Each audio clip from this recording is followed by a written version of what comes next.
Ya va. Ok, acción. No se me vayan a dormir, por favor. Ok, tírese ahí donde está.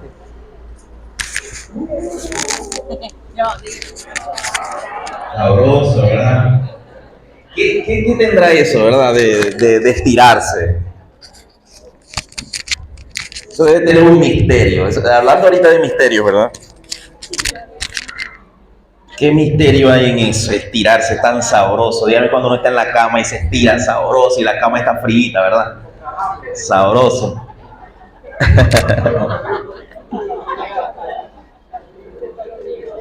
Pero hay cosas que no nos van a ser reveladas aquí, sino en el cielo. Definitivamente. Una de ellas es entender al 100% a las mujeres. No lo entenderemos nunca aquí. ¿Verdad, varones? Eso es uno de los misterios más grandes. Cuando usted tiene un problema con los esposos, los que están aquí, y usted quiere saber si su esposa está enojada, pregúntele, ¿qué te pasa? Si te dice nada, ay Dios mío, la cosa está fea. Díganlo, los varones, ¿verdad que sí? No me pasa nada.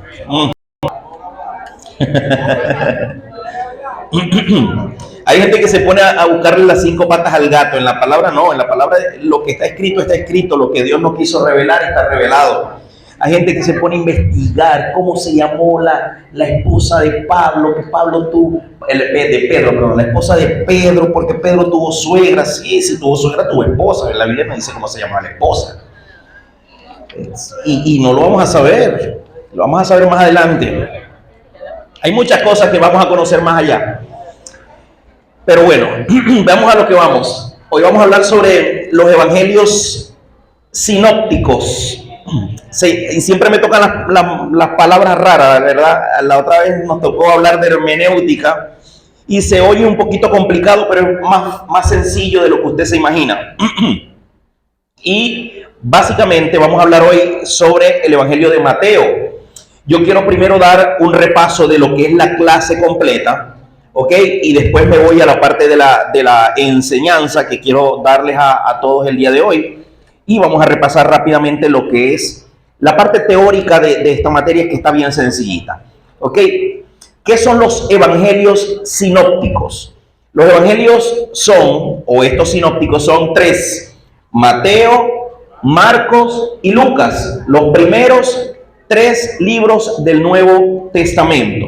Ahora, ¿cuántos evangelios hay? 4. Pero los sinópticos solamente son 3. Estos 3 que le nombré, repito, Mateo, Marcos y Lucas. Ahora, ¿por qué se llaman sinópticos?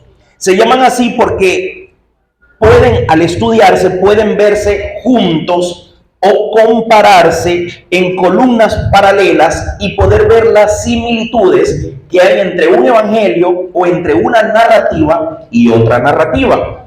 Si usted se pone a estudiar el libro de Mateo, Marcos y Lucas, usted se va a encontrar diferentes pasajes en los que los escritores los narran de una manera similar, mas no exacto. Pero usted se puede ir y ubicar, y están ubicados perfectamente en el mismo tiempo y en el mismo espacio. Las mismas sanidades que presenta Marcos, algunas las presenta Lucas y otras las presenta Mateo. Y usted puede colocar los pasajes uno al lado del otro y perfectamente se relacionan el uno con el otro. No hablan de hechos aislados, sino que están hablando de un mismo hecho. Aunque quizás cada escritor lo ve desde una perspectiva diferente. Eso sí tiene que quedar bien claro. El término sinóptico proviene del griego sinópticos, con K, y significa ver en conjunto. Anote por ahí, porque esa es pregunta de examen. Ver en conjunto significa sinópticos, ¿ok? A diferencia del evangelio de Juan, los evangelios sinópticos comparten una perspectiva histórica de cómo se narra la historia y la vida de Jesús. Entre las características más importantes de estos evangelios tenemos las similitudes. Contienen muchas de las mismas historias, milagros y enseñanzas de Jesús. Número 2, las diferencias. Aunque comparten muchas similitudes, también presentan diferencias en cuanto al énfasis y el público. Mateo, por ejemplo, se cree que fue escrito para una audiencia judía. Está dirigido a una audiencia netamente judía. Marcos, por el contrario, fue escrito para el público romano. ¿Ok? Esto que quede bien claro también es pregunta de examen. Y Lucas lo escribió un médico. ¿Ok? Y a diferencia de los otros dos evangelios, fue escrito para los gentiles, gente que no era judía. Todo aquel que no fuese judío, Lucas llevó este mensaje. La narrativa abarca la vida, muerte y resurrección de Jesús, el fundamento de la salvación. Ahora bien, ¿por qué Juan, el evangelio de Juan, no entra en esta lista de evangelios sinópticos?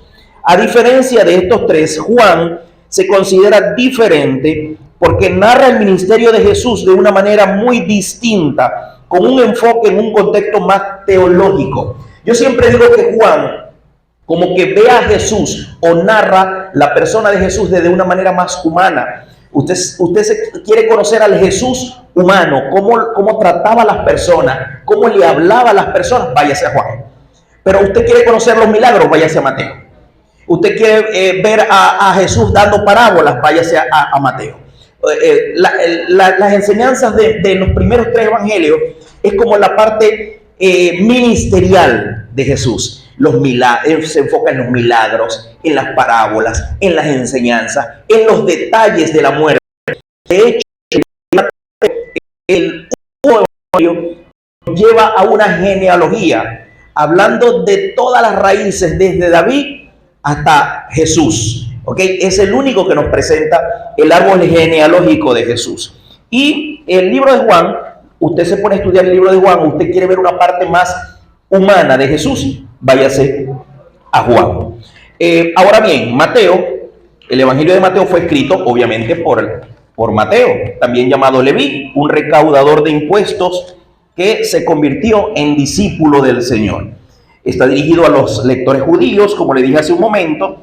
Y Mateo tiene una particularidad, y es que utiliza más de 60 referencias del Antiguo Testamento para mostrar cómo Jesús cumple las profecías mesiánicas.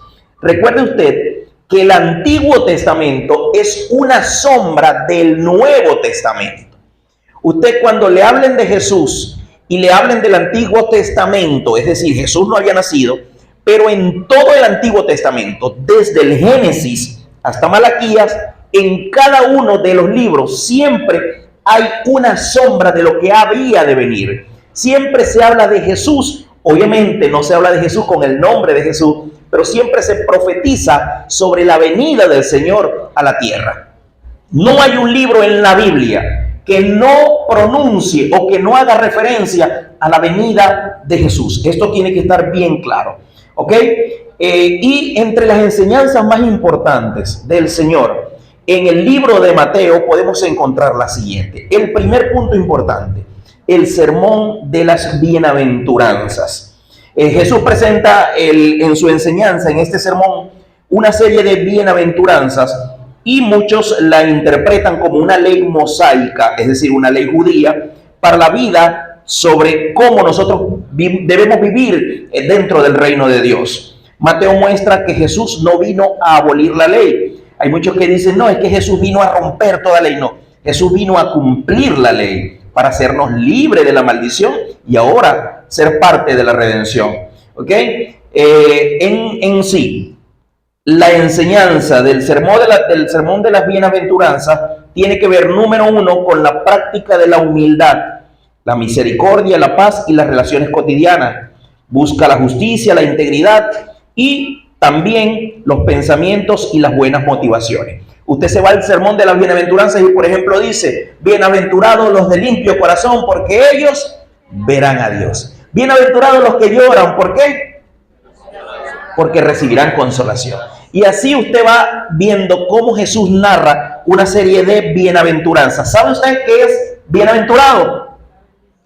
3 veces felices. Es el significado. Bienaventurados. 3 veces felices los que lloran, porque recibirán consolación. 3 veces felices los que son como niños, porque ellos, o porque de los tales es el reino de Dios. Y así sucesivamente usted va conociendo la bienaventuranza en este sermón. Número 2.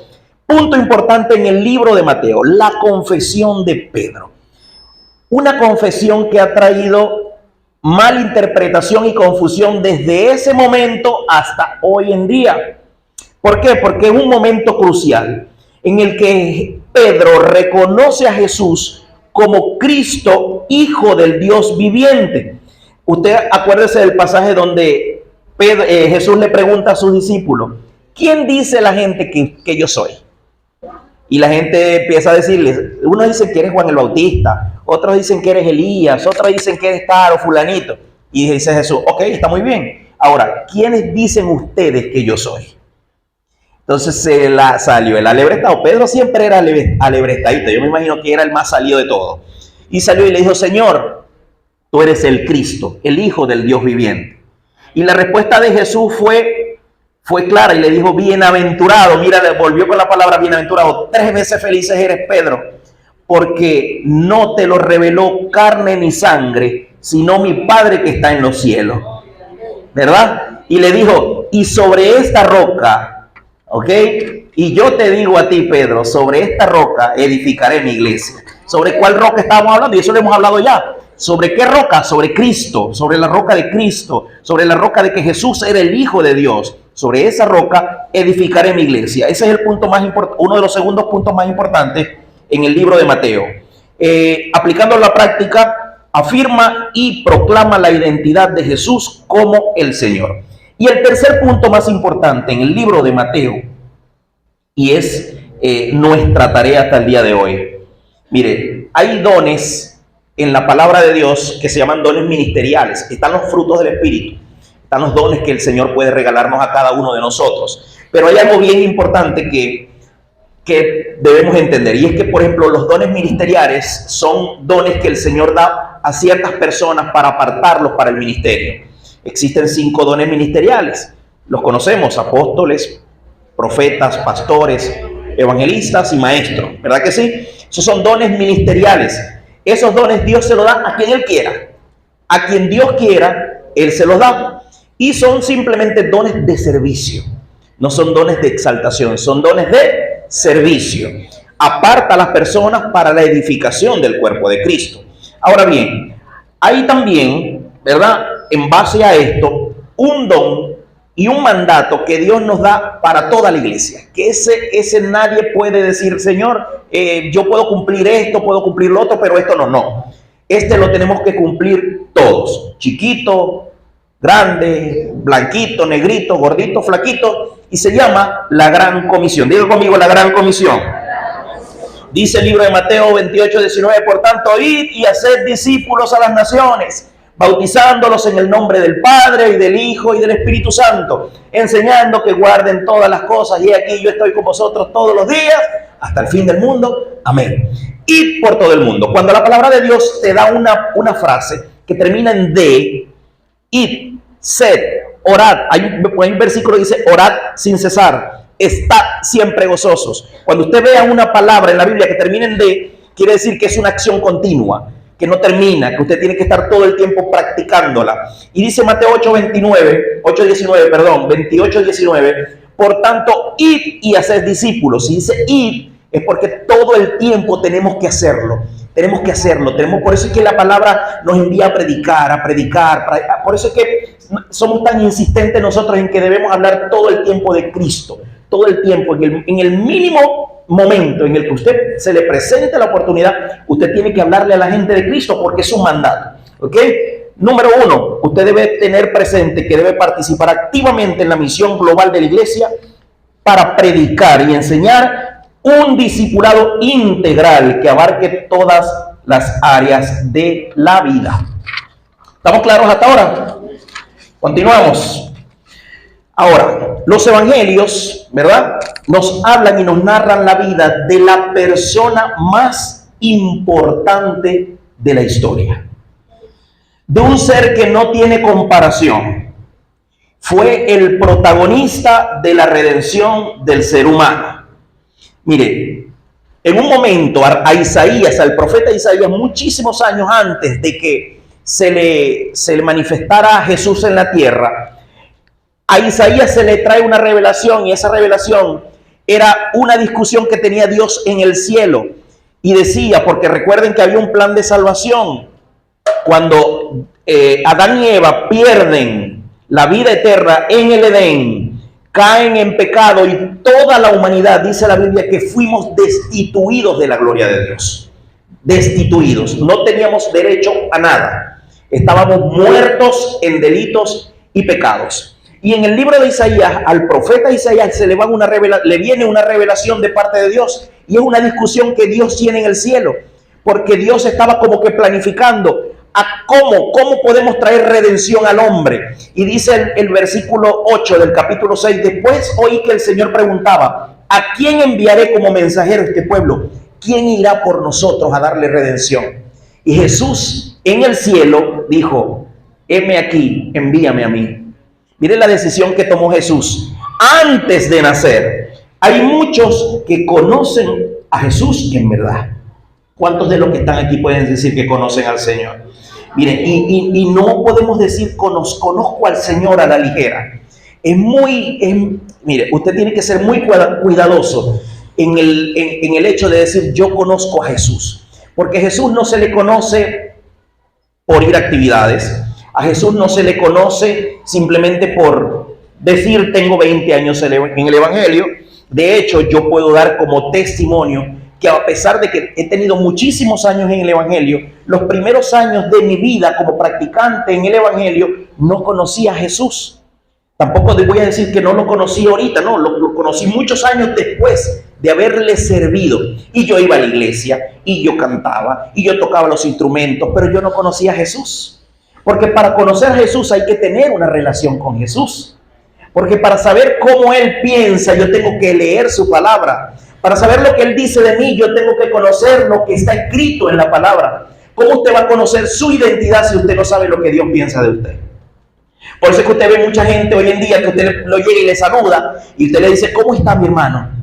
Ay, hermano, aquí como la llama, por el suelo, pero floreciendo. ¿Verdad que sí? Hay mucha gente que está aquí, hermano, llevándola. Hermano, pero si la palabra de Dios dice que tú eres rey y sacerdote, que estás sentado en los lugares celestiales en Cristo, que tienes el mente de Cristo. O sea, la palabra de Dios tiene el concepto de lo que tú eres en Cristo Jesús. Las cosas viejas pasaron, todas son hechas nuevas. Ahora, tu confesión debe ser muy diferente a como era antes. Mira, hay unos que dicen conocer a Jesús y de hecho lo conocen. Pero hay otros que apenas se conforman en saber referencias de quién fue Jesús y qué hizo en la tierra. Usted le pregunta a gente en la calle y simplemente saben lo que ven en la Pasión de Cristo, lo que ven en Jesús de Nazaret, lo que ven en la serie de Chosen, lo ven por allí y ya, hasta ahí llegan. Otros dicen conocerlo, pero actúan como si no lo conocieran. Pero hay otro pequeño grupo que decidió no solo conocerlo, sino tener una relación íntima y estrecha con el Señor. ¿Y cómo no tener una relación con el Señor si se trata del creador del universo? Y estamos hablando de quién, estamos hablando de Jesús. Y hay muchos que me preguntan, pastor, pero ¿cómo es ese asunto? Jesús nació hace aproximadamente 2000 años. ¿Cómo es eso de que Jesús fuera? Mira, aquí hay mucha gente que le va a causar diarrea cerebral lo que voy a decir.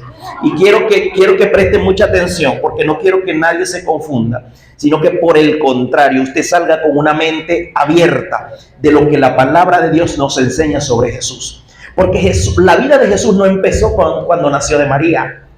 Mira, en una oportunidad hablaba con los fariseos Jesús. Y ¿saben lo que le dijo Jesús? Antes de que Abraham fuese, yo soy. ¿Cómo es eso? Quedaron locos. Porque Jesús es el principio de las cosas.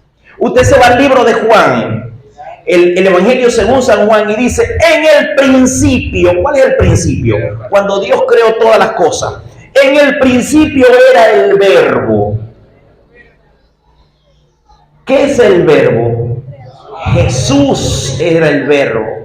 En el principio era el verbo. En el principio. Jesús no había nacido. En el principio. ¿Cuál es el principio? Si el Señor es el alfa y la omega, es el principio y el fin. En el principio era ¿qué? El verbo. Y el verbo era con Dios. Y el verbo era Dios. Jesucristo es Dios.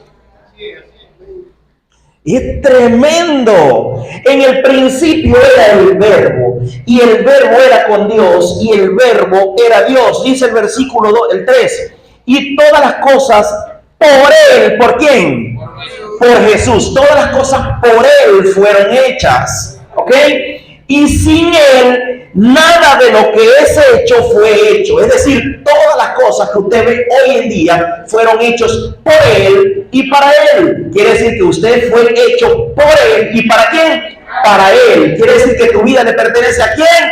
A Jesús. Por eso usted no puede vivir lejos de Jesús. Su vida le pertenece a Él.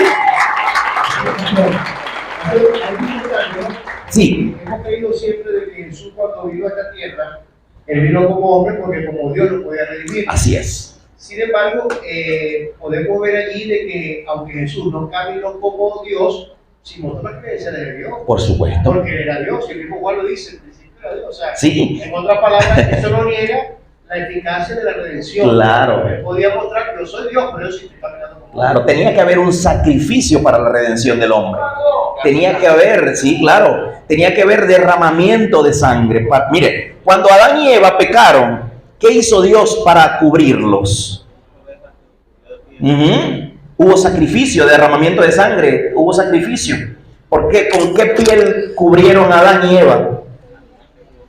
¿Verdad? Ellos se cubrieron con hojas de higo, pero Dios luego hizo un sacrificio para poder cubrir sus pecados. Pero tenía que haber derramamiento de sangre. Jesús fue 100% hombre, pero también era 100% Dios. ¿Y eso dónde lo dice, pastor? En el mismo libro de Juan, donde leímos que en el principio era el verbo, y el verbo era con Dios, y el verbo era Dios. Usted lee el versículo 14, y dice, y aquel verbo, aquel que era con Dios, y aquel que era Dios, y aquel verbo fue hecho carne y habitó entre nosotros y vimos su gloria como el del unigénito Hijo del Padre, lleno de gracia y de verdad. Dale un aplauso al Señor.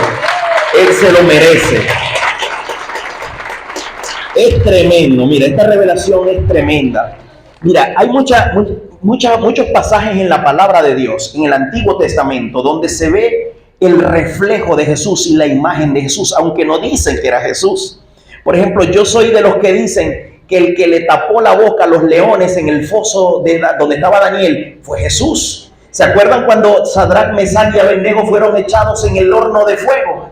Eran 3, y dice la palabra de Dios que el rey se paró en el horno que habían calentado 7 veces más de lo normal, que cuando lo echaron a ellos 3, lo que los echaron se quemaron, y ellos fueron echados ahí. Cuando el rey, dice la Biblia, que se asomó así, dice, pero ya va, ¿cuántos echaron? No eran 3, yo 4 están caminando. Pero lo raro del asunto no es que hay 4, sino que el cuarto tiene una imagen como la de un hijo del hombre. Yo soy de los que piensa que Jesús se puso a caminar allí con esas 3 personas. Es decir, hay manifestaciones del Señor donde en el Antiguo Testamento Él puede y muestra su manifestación antes de haber nacido, porque Él es el principio y el fin. Amén. Seguimos. Dale un aplauso si quieres aplaudirle. Vamos. Anímame, vamos. Jesús le dijo a los fariseos antes de Abraham, yo soy. Dice Colosenses 1:16 que todas las cosas subsisten en Él. ¿En quién? En Jesús, ¿verdad? Estamos hablando de Jesús. Jesús es la clave de todas las cosas. Él es la clave de todo. Fuimos creados por Él y para Él. Jesús es el Dios que se relaciona con nosotros. Es el que nos enseña, es el que camina con nosotros, es el que habla con nosotros en la madrugada. Es el Señor, es el mismo. Él no cambia, dice la Biblia que Él no tiene sombra de variación. Él es Adonai, es el que lo controla todo. Mira, el Señor controla los elementos. Esto es increíble. Mira, Dios crea las cosas y las gobierna. Dios nos creó a nosotros, pero ahora nos está gobernando a nosotros. Que yo lo puedo traer, cuando lo traemos al ámbito de aquí del ser humano, porque dice la Biblia que lo que se ve, lo que usted está viendo aquí, fue hecho de lo que no se veía. Mira, hay una cosa impresionante. Usted compra un teléfono marca Apple, los iPhone. Usted compra un iPhone, pero iPhone, a pesar de que tú pagas 300, 800, $1000 por el teléfono dice un papel que te pertenece a ti. Pero este teléfono, cuando tú te lo llevas a tu casa cada cierto tiempo, la Apple te envía una actualización. Solamente a través de Apple usted puede reutilizar y seguir utilizando el teléfono. Usted no puede estar desconectado de Apple, porque en ningún momento esa señal que ellos les envían va a hacer que el teléfono quede inservible, inutilizable si usted no está conectado con ellos. ¿Qué pasa si yo compro un teléfono y digo, no voy a actualizar? Entonces las actualizaciones de las aplicaciones no me funcionan, ya el WhatsApp no me sirve, ya la cámara se ralentiza, ya las llamadas suenan diferentes, tengo que estar conectado con Apple todo el tiempo para recibir las actualizaciones. Exactamente esto pasa con el ser humano. Nosotros venimos y fuimos hechos por Él y para Él. Quizás el ser humano en algún momento de la vida se desconecta del Señor. Por eso cuando el ser humano se desconecta del Señor es un desastre. No funciona para nada. Las cosas le salen mal. Y es por eso que Dios nos llama y nos trae a la fuente. Y cuando nos trae a la fuente, las cosas comienzan a funcionar correctamente, porque ese es el principio, es el verdadero ser, es el deber ser de la palabra. El hombre le pertenece a Dios y solamente en Dios funcionamos bien. Por eso cuando venimos a Dios, Dios ordena nuestra vida, ordena nuestra casa, ordena nuestro matrimonio, ordena nuestras finanzas, ordena todo. Porque sin Él nada podemos hacer. Amén. Mira, Jesús, dice Colosenses 1:15, el cual es la imagen del Dios invisible, el primogénito de toda criatura. Porque por Él fueron creadas, mira lo que dice una versión, por Él fueron criadas todas las cosas que están en los cielos y que están en la tierra, visibles e invisibles. Hay cosas que fueron creadas por el Señor que nosotros no podemos ver. Hay muchos quizás de los que están aquí que Dios les ha dado un don de ver cosas espirituales. Yo no tengo ese don, por ejemplo, pero hay gente que dice, pastor, yo sí. Yo a veces estoy orando y puedo ver demonios, puedo ver ángeles, puedo ver cosas que se están moviendo en el mundo espiritual. Son dones que Dios regala y eso está en la palabra, son dones que Dios te da. Entonces, por Él fueron creadas todas las cosas, visibles e invisibles, sean tronos, sean dominios, sean principados, sean potestades, todo fue creado por Él. Y Él es antes de todas las cosas, y en Él todas las cosas subsisten. Tengan claro algo, si Dios dice hoy que el sol se va a desconectar de Él, el sol se muere. Si Él dice el Señor hoy, mira, la luna la desconecto, la luna se muere y se vuelve un desastre todo. Jesús no solo fue el que murió en la cruz, es mucho más que eso. Jesús es no solamente el Hijo de María, es la razón de toda existencia. Jesús es la parte visible, lo palpable de Dios, es la imagen del Dios invisible. Jesús es el centro de todas las cosas. En el cielo es el centro de la adoración. En la tierra es el centro de la adoración. En tu vida debe ser el centro de todas las cosas. Nuestra vida debe ser una adoración continua a Jesús. Los evangelios nos narran a Jesús. El libro de hoy, el centro es Jesús. Y nuestra vida debe ser Jesús 100% cristocéntrica. Pero hay un peligro, y esto sí quiero hacer una pequeña pausa, que hay un peligro que está pasando mucho en la vida vamos a decir, de las congregaciones como tal. Y es que Jesús en muchas de estas congregaciones está siendo desplazado por algunas cosas. Y a pesar de que cantan muy bonitas canciones cristianas, y a pesar de que se puede hablar de Dios o hablar de Jesús, Jesús no es el centro de ese sitio. Y ahí entramos en un problema, porque ¿de qué nos vale estar en un sitio donde el centro no es Jesús? No estamos haciendo nada. Ahora, ¿cómo podemos nosotros identificar un sitio donde estamos y que a pesar de que se canta y a pesar de que se predica, Jesús no es el centro. Número uno, cuando se convierte el centro de la atracción una sanidad o un milagro. ¿Usted ha visto gente que va detrás de los milagros? Donde dice, mira, hay una campaña de milagros, allá va. Mire, viene el evangelista que hace milagros, allá va. Y es del milagro, allá va. Van detrás de los milagros. Pero es de los milagros, no es del Dios de los milagros. Recordemos que cuando usted quiere un milagro, usted no va al milagro, usted va a la fuente del milagro. Mire, yo no adoro al Señor porque Él hace milagros, yo lo adoro por quien es Él. Porque Él es el hacedor de todas las cosas, Él es mi creador, por eso yo le adoro. No porque hace milagros. La gente está más pendiente de lo que Dios hace por él, de por qué Dios es o por quien Dios es. Mira, cuando se pone la mirada en el hombre, Jesús no es el centro. La mirada usted no la puede poner en el hombre, porque si usted pone la mirada en el hombre va a encontrar 1.500 millones de errores. Si usted pone la mirada en el que se para aquí a hablar, ay, mi hermano, error. Puesta la mirada en Jesús, el autor y consumador de la fe. Cuando más se habla de un tema que de Cristo, ahí estamos graves. Ahí estamos graves. ¿Sabe que no estoy de acuerdo cuando un predicador se para en un altar y empieza a hablar de un montón de cosas que se parecen a algo bonito, pero no te hablan de Cristo? Es como el escritor. Mira, y eso yo sí lo discutí durante muchos años, porque tengo, aparte que soy músico, tengo amigos que son productores musicales. Y ellos me decían que ellos querían producir música cristiana, pero no nombraban a Dios por ningún lado. Y yo les decía, ¿por qué no nombras a Dios en tu música? ¿Por qué no nombras a Cristo en tu música? No es porque la quiero hacer comercial. Ah, ya va. Ahí entramos en otro asunto. Entonces tu problema no es que tú le quieres escribir a Dios. Tu problema es que tú quieres percibir dinero solamente a partir de eso.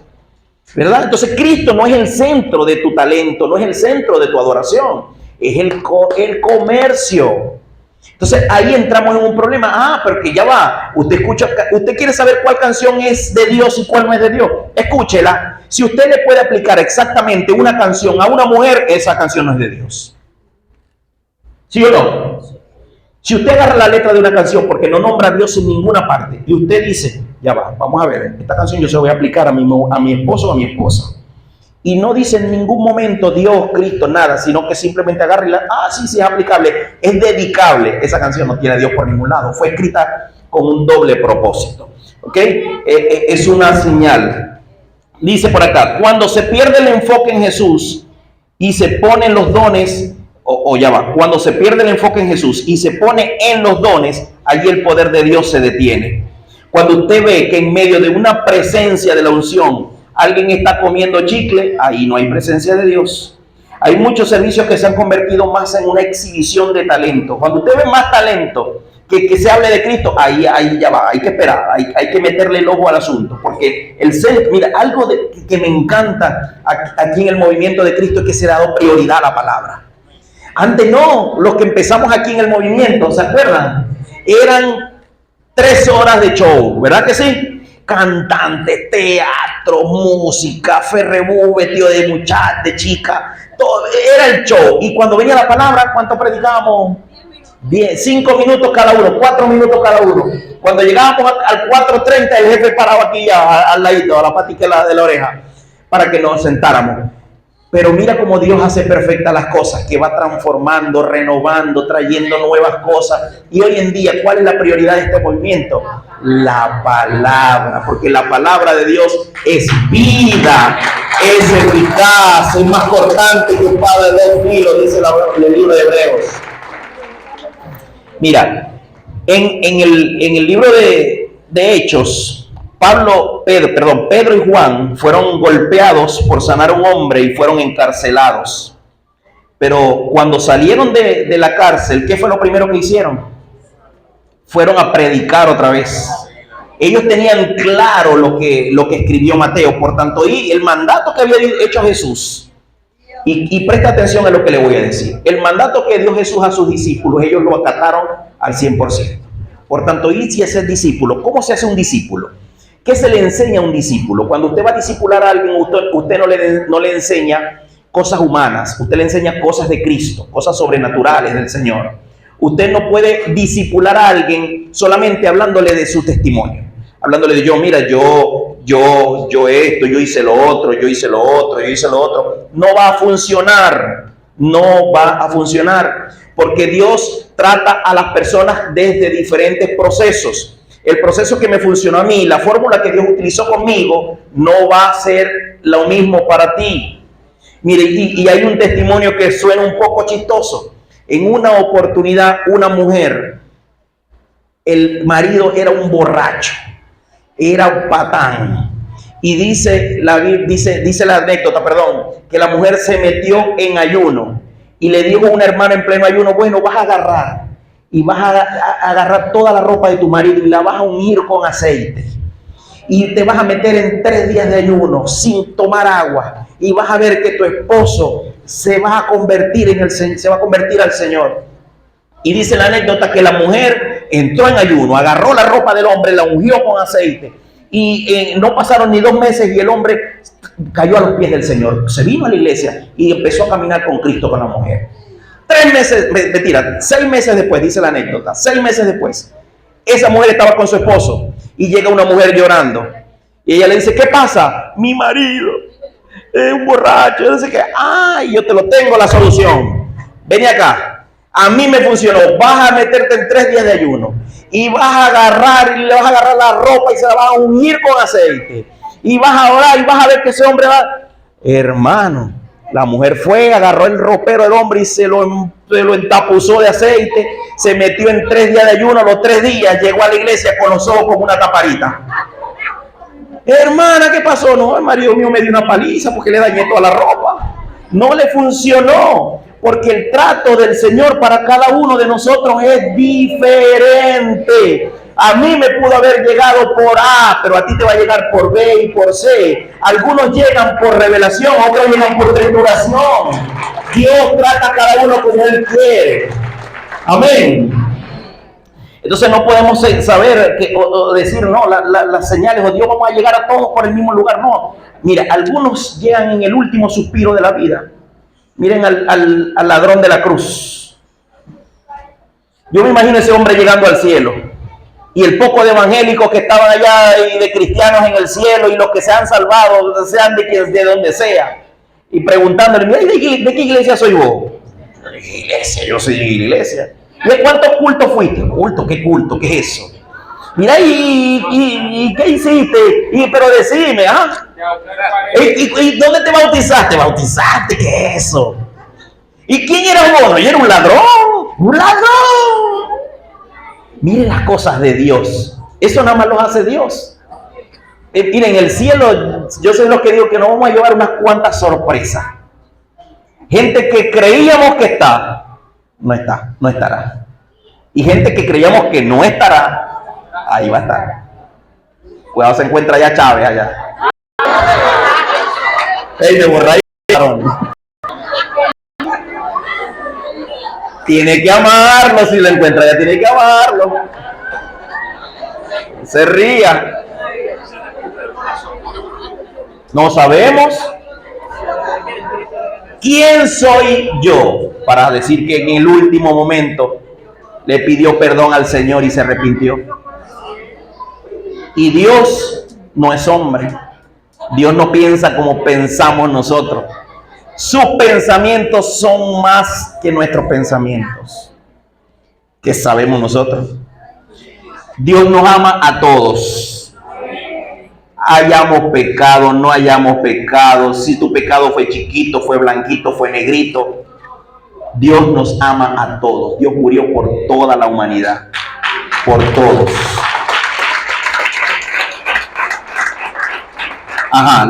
Disculpen, me fui por la tangente. Decía que Pedro y Juan salieron, pero es que estos huequitos son los que a mí me gustan. Esa es la revelación de la palabra. Cuando uno habla cosas que no están en este papel, usted me quita el papel y me quita solamente la guía, pero la revelación de la palabra es la que enriquece nuestro espíritu. Mira, Juan y Pedro escucharon a Jesús diciéndole, por tanto, id y haced discípulos. Ellos sabían lo que tenían que hacer. Fueron presos y cuando salieron, ellos no salieron de la cárcel empezaron a decir, es que mi proceso en la cárcel fue así, no me daban comida. Y no, ellos no empezaron a hablar de eso. Ellos salieron de la cárcel y empezaron a predicar a Cristo. Arrepentidos, sálvense, Cristo los ama, Cristo murió por nosotros. Ellos no se acordaron ya de lo que pasaron en la cárcel. Es decir, a veces nosotros nos al desierto o pasamos por un desierto y cuando regresamos solamente hablamos del desierto. No es que yo en el desierto, es que yo en el desierto pasó esto. No, eso no importa. El desierto es tu desierto, es tu proceso, es donde Dios te llevó para renovarte, para poder agarrar las cosas que necesitaban que tu vida sea fortalecida, y en ese desierto es donde Dios la fortalece. Pero cuando tú sales del desierto ya no tienes que hablar del desierto, ahora tienes que hablar de Cristo. Hablar de Cristo, hablar de Cristo, hablar de Cristo. Mira, a pesar de haber pasado por eso, ellos no salieron de la cárcel a decir que fueron golpeados, sino que salieron a decir que Cristo había resucitado. Si queremos ver milagros y gente convertida, debemos de dejar de hablar cosas que no hemos vivido. ¿Sabe de qué está lleno muchos altares de gente o de predicadores que hablan cosas que no viven? ¿Cómo puedo yo pararme aquí a hablar de un Cristo que cambia si no tengo dominio propio?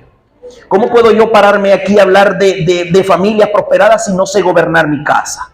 ¿Cómo puedo yo pararme aquí a hablar de los vicios si todavía a escondidas tengo un cigarrito guardado?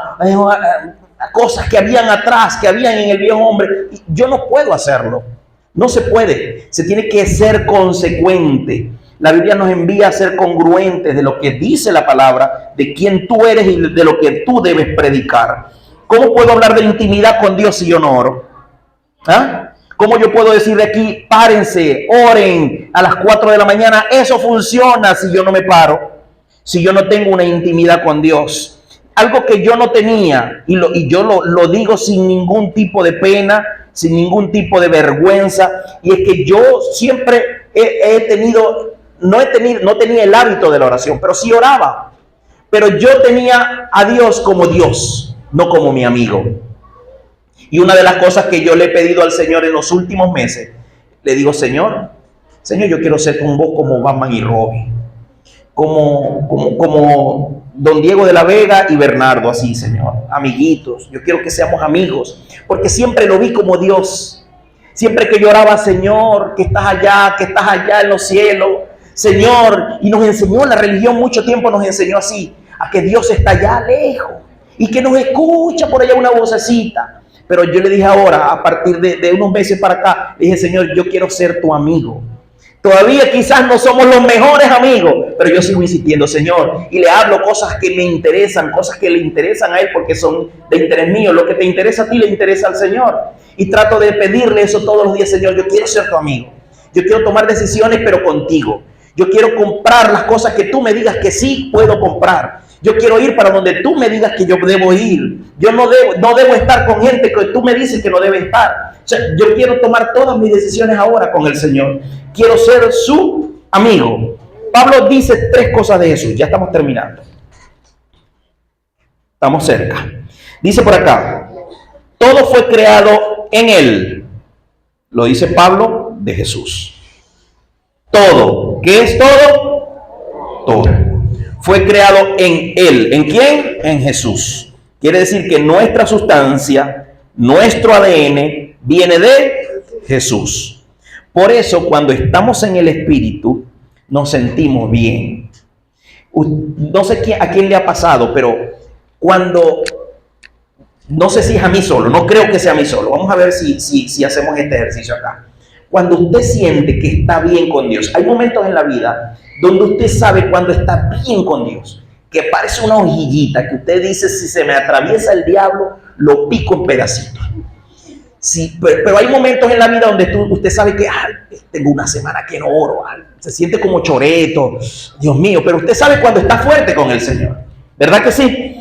Por eso es que cuando usted está bien afiladito en el Señor, usted se siente bien.